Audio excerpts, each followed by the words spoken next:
রব্বুল আলামিন ডাক দিয়ে বলেন, হজ তোমরা কেন করবে? এই হজ হলো তোমাদের উপকারের জন্য। লাকুম ফিহা মানাফিউ ইলা আজালিম মুসাম্মান সুম্মা মাহিল্লুহা ইলাল বাইতিল আতীক।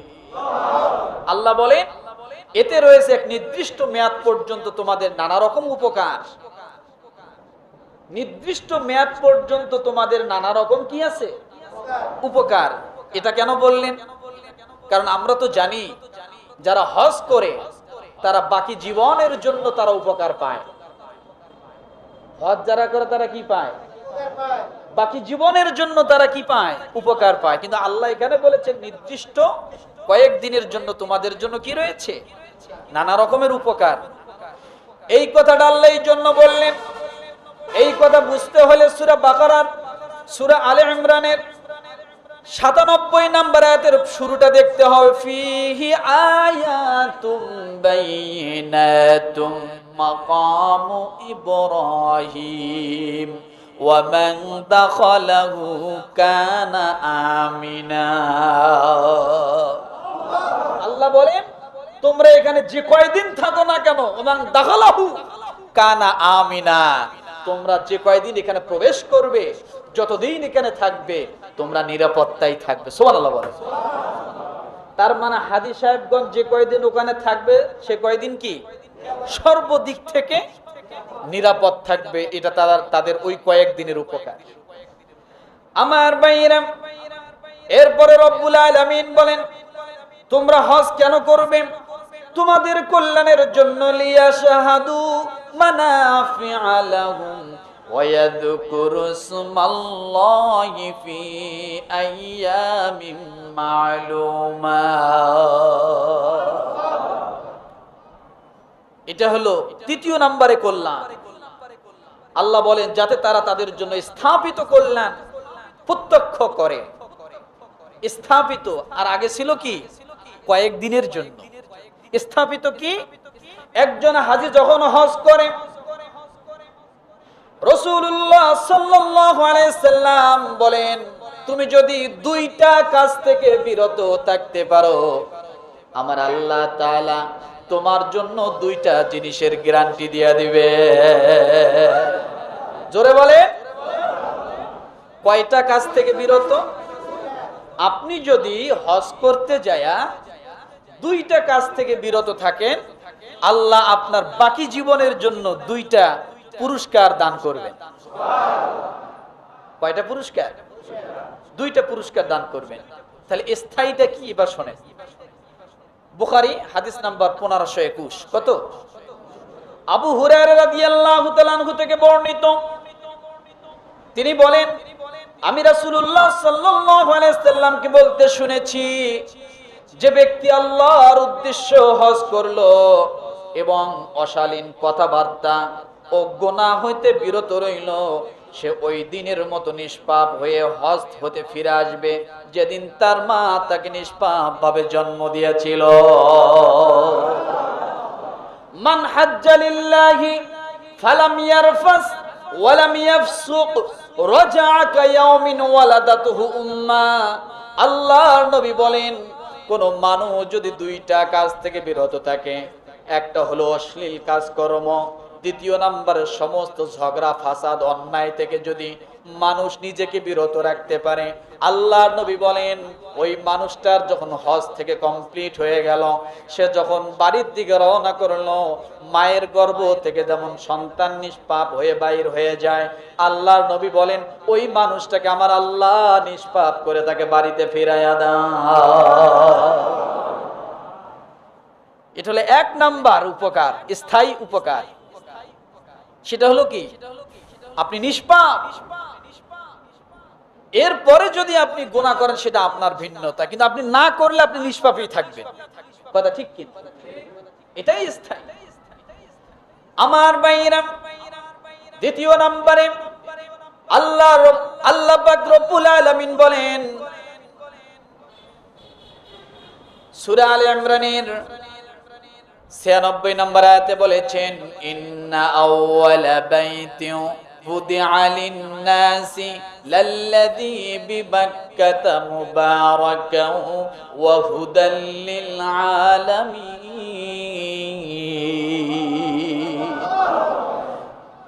রব্বুল আলামিন 96 নম্বর আয়াতে আলে ইমরানের বললেন, নিশ্চয় এই ঘরটা হলো প্রথম ঘর, আর এই ঘরে হলো বরকতময় একটি ঘর। এই ঘরে যে মানুষটি 40 দিন পর্যন্ত থাকলো, 1 মাস থাকলো, অর্থাৎ হজের কাজ সম্পাদন করতে যে কয়দিন লাগে সেই কয়দিন থাকলো, এই ঘরের সঙ্গে যার সম্পর্ক হলো, এই ঘরের সঙ্গে যার স্পর্শ হলো, আল্লাহ পাক রব্বুল আলামিন বলেন যে এটা বরকতময় ঘর, যে ব্যক্তি সম্পর্ক স্থাপন করলো আমি আল্লাহ তাআলা তার বাকি জীবন আমি আল্লাহ তাকে বরকতময় বানায়া দেই। অর্থাৎ এটা চুম্বকের মতো, আগেও বলেছিলাম, আপনি চুম্বকের সাথে একটা লোহা রাখবেন, লোহার গুণ পরবর্তীতে কি হবে? চুম্বকের মতোই হবে, সেও আর একটা লোহাকে টানতে থাকবে। আপনি যদি বরকতের সঙ্গে থাকেন, বরকতের সাথে সম্পর্ক রাখেন, বরকতময় বস্তুর সাথে আপনার সম্পর্ক থাকে, আল্লাহ বলেন আমিও তার জীবনটাকে বরকতময় বানায় দেব। যার কারণে হাজী সাহেব সহজে অভাবী হয় না। আল্লাহ বলেন দুনিয়ার সমস্ত অভাব থেকে আমি আল্লাহ তাকে মুক্ত করে দেব। কি করে দেব বলেন?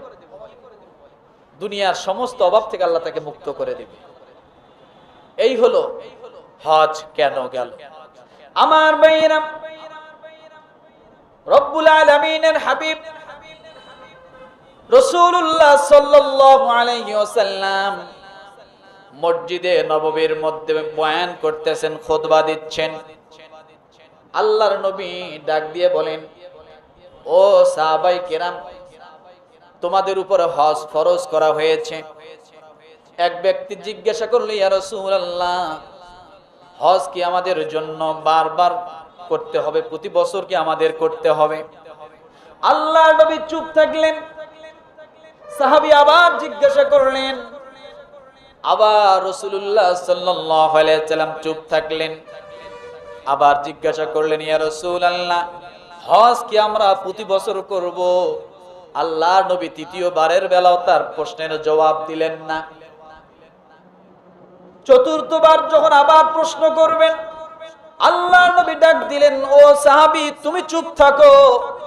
আমি বলেছি তোমাদের উপর হজ ফরজ করা হয়েছে, এতটুকের ভিতরে থাকার চেষ্টা করো।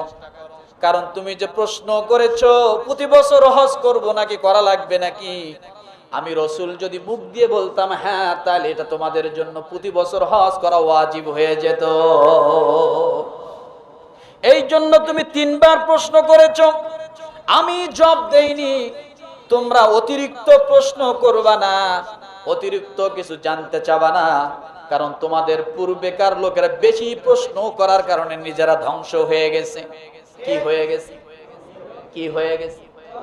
আমাদের সমাজে এমন কিছু ব্যক্তি আছে না, কথা নাই বাতরা নাই, সময় নেই, অসময়ে হঠাৎ এসে এক প্রশ্ন করে বসে, আর কথায় কথায় দলিল। কি চায়? কথায় কথায় দলিল চায়। এগুলো হলো বেয়াদবের এক আলামত। কিসের আলামত? কিসের আলামত? বেশি দলিল চেয়েছিল আবু জেহেল। কে বলেন তো? কে চেয়েছিল? আবু বকর কোনদিন দলিল চাননি। আবু বকর রাদিয়াল্লাহু আনহু কি চাননি? যার কারণে আবু বকর রাদিয়াল্লাহু আনহু সিদ্দিক হয়ে গেছেন। আর দলিল চাওয়া ব্যক্তিটা কি হয়েছেন?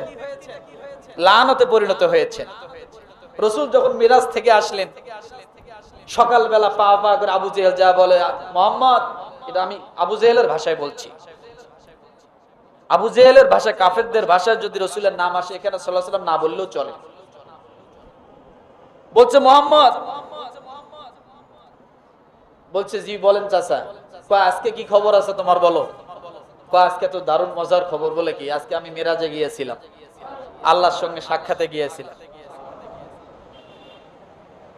এই কথা শুনে মুহাম্মাদের এতদিন মাথা ছিল অর্ধেক পাগল, এখন পুরোটা পাগল হয়ে গেছে, দৌড় দিয়ে চলে গেছে কৌতূহল বশত এটা মজা করার জন্য, রাসূলকে ছোট করার জন্য, খাটো করার জন্য সবচেয়ে নিকটতম বন্ধু আবু বকর সিদ্দিকের কাছে যা বলছে, শুনছো তোমার বন্ধু কি হয়েছে?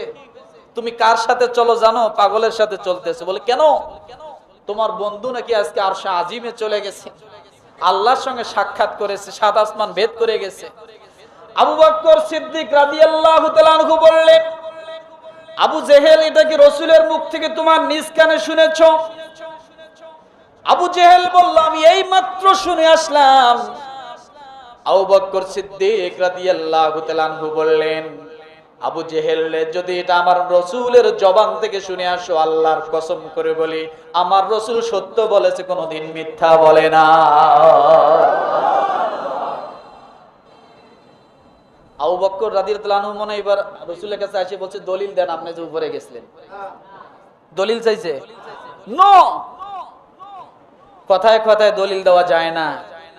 আর দলিল চাওয়াও, আপনার পকেটে আপনারই টাকা, 100 টাকার 5টা নোট আছে, পকেট থেকে হারিয়ে গেছে, এখন কেউ পাইছে, পাওয়ার পরে যদি আপনি বলেন যে ভাই আমার তো কিছু টাকা হারিয়েছে, তখন ওই ব্যক্তি বলল আমি টাকাটা পাইছি।